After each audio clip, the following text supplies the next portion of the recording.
Halo sobat pecinta Santigi Indonesia, assalamualaikum warahmatullahi wabarakatuh. Salam sejahtera selalu, Om Swastiastu, Namo Buddhaya, salam kebajikan, Sugeng Dalu, Sampurasun. Selamat datang di channel Jakan Desain Bonsai. Kali ini kita proning bonsai jadi ya, Santigi jadi. Ini hasil dari budidaya. Ini saya budidaya. Ini kurang lebih umur ada sekitar 9 tahun ini ya. 9 tahun. 9 tahun alhamdulillah sudah bisa dilihat enak ya, bisa kita nikmati. 9 tahun sudah seperti ini. Ini waktunya proning. Ini Santigi kalau subur ya, Santigi kalau sudah subur itu 3 minggu itu sudah banyak terubusan. Ya, jadi kalau kita pruning bonsai jadi seperti ini 3 minggu ataupun 1 bulan ya sekali kita harus pruning. Kalau enggak itu nanti telat, itu nanti semakin ke atas repot untuk kita pruningnya. Nah ini kalau sudah seperti ini kan sudah ada tajuk-tajuk ya, di sini ada tajuk-tajuk ini. Kalau kita lupa pruning itu semakin jauh ya, semakin ke atas itu akan nanti menutup celah-celah setiap tajuk-tajuk seperti ini. Ini saya buat sub ya, jadi ada sub tajuk. Ini akan menjadikan dimensi ketika kita melihat itu dimensi ini, ataupun kalau bahasa seninya itu perspektif. Kalau ada tajuk-tajuk seperti ini akan jadi semakin indah dan enak dipandang. Ini waktunya kita pruning, oke? Nah ini sobat pecinta Santigi Indonesia, ini tahapan ya, ini memang harus di pruning karena ini sudah banyak tumbuh ke atas ya. Ini perlu di pruning, kita rapikan supaya nanti lebih enak dipandang. Kalau seperti ini kan masih nggak enak ya, jadi kesannya itu semrawut. Jadi ini harus kita pruning biar tahu nanti sub ataupun tajuk-tajuknya. Kalau seperti ini kan masih kelihatan rata, tapi nanti kalau kita pruning itu setiap tajuk ataupun setiap tajuk-tajuk nanti akan terlihat indah ataupun enak dipandang. Nah, ini kita mulai ya, untuk pruning. Nah, ini kita awali bagian bawah dari pruning.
Nah ini sobat pecinta Sandi Indonesia, ketika kita pruning seperti ini ya,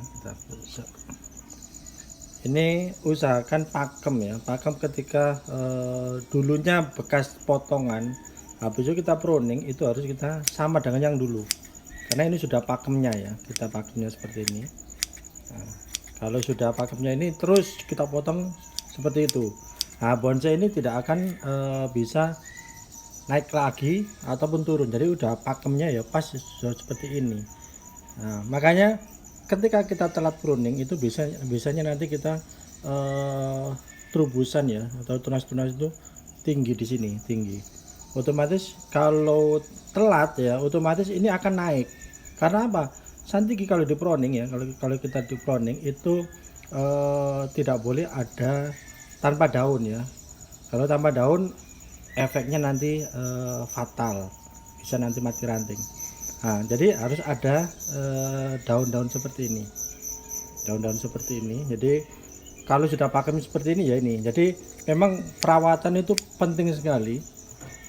Kita telat pruning itu akibatnya nanti mengulang lagi, ataupun bisa kita ajari lagi ya, dari seperti ini ya, contoh seperti ini kalau kita telat otomatis ini kan sudah naik, ini harus kita ajari dari awal dulu. Habis kita potong lagi sampai pakemnya yang awal pruningan itu. Jadi memang harus apa ya, pakem ya. Kalau sudah pakem, kalau sudah jadi itu bonsai udah jadi harus pas ya. Jadi pakem pruning harusnya ya sudah segini, terus dari segini. Kenapa? Kalau sudah tinggi bentuknya sudah akan beda. Nah gitu ya.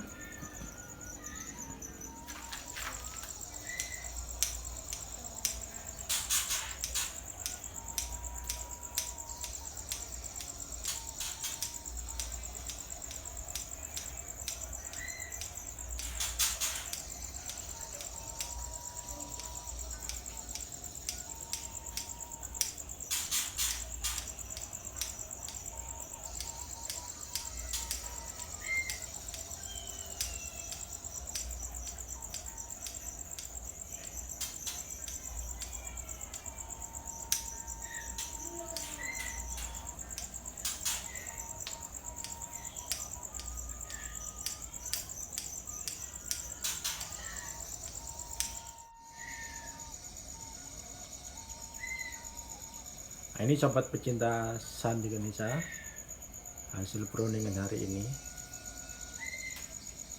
Jadi ini setiap anak cucu ranting itu jadi,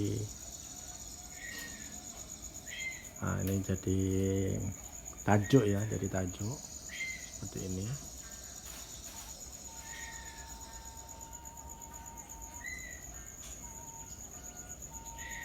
Ini dari hasil budidaya cacing style. Ini seperti kayak pohon dua ini ya, kayak pohon dua. Sebenarnya ini pohon satu ya, cuma tumbuhnya dulu tuh titiknya ada di sini ya, ada tumbuh. Habis itu saya gabung sekalian biar kelihatan besar. Sebenarnya tuh pohonnya itu segini aja ya, tapi karena dua saya lilitkan di sini, saya lilitkan malah menjadi kesatuan ya, menjadi kesatuan, menjadi seperti ini.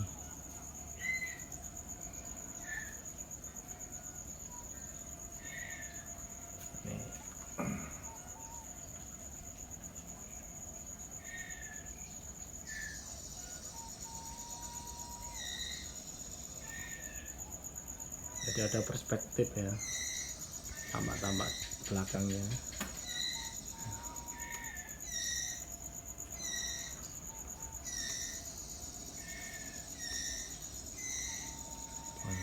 Ini sap namanya, sap tajuk.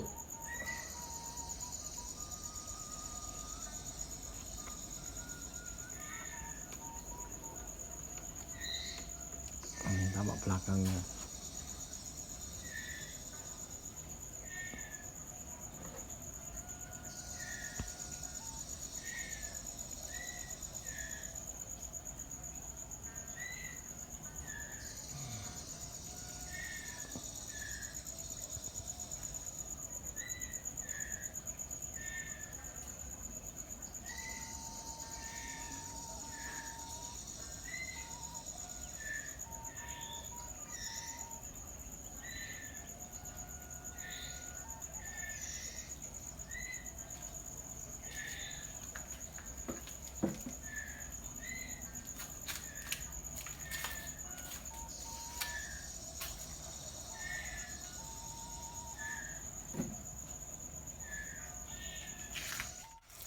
ini sobat pecinta santik Indonesia, hasilnya ya.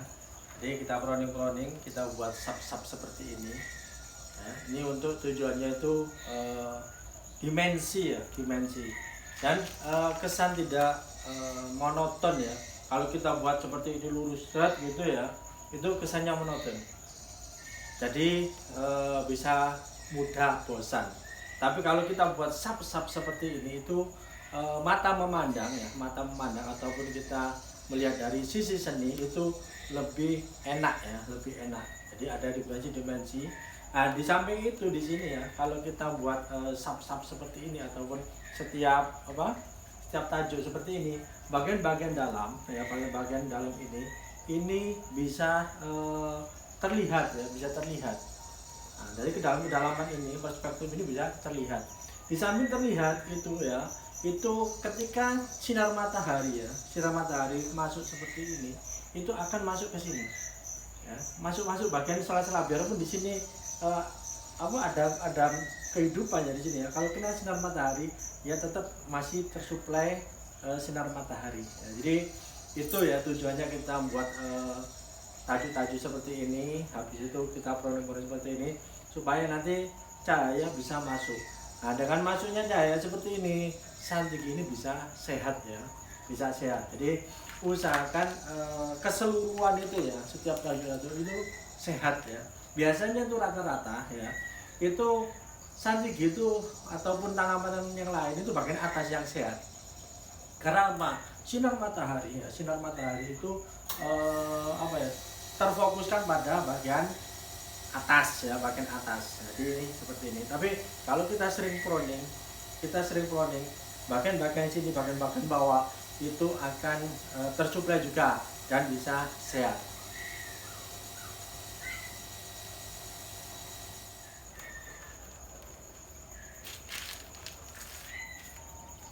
Oke, sampai di sini ya sobat pecinta santik Indonesia, pertemuan kita di konten Jakarta Desain Bonsai. Semoga konten ini bermanfaat bagi kita semua. Bagaimana cara untuk pruning pakem ya, ketika pakem pruningan ini tetap dalam satu pakem pemotongan. Oke, sampai di sini ya sobat pecinta santik Indonesia. Konten kali ini, semoga konten ini bermanfaat bagi kita semua. Akhirul kalam, assalamualaikum warahmatullahi wabarakatuh. Salam sejahtera selalu. Om Santi Santi Santi. Om Namo Buddhaya. Salam sejahtera, salam kebajikan.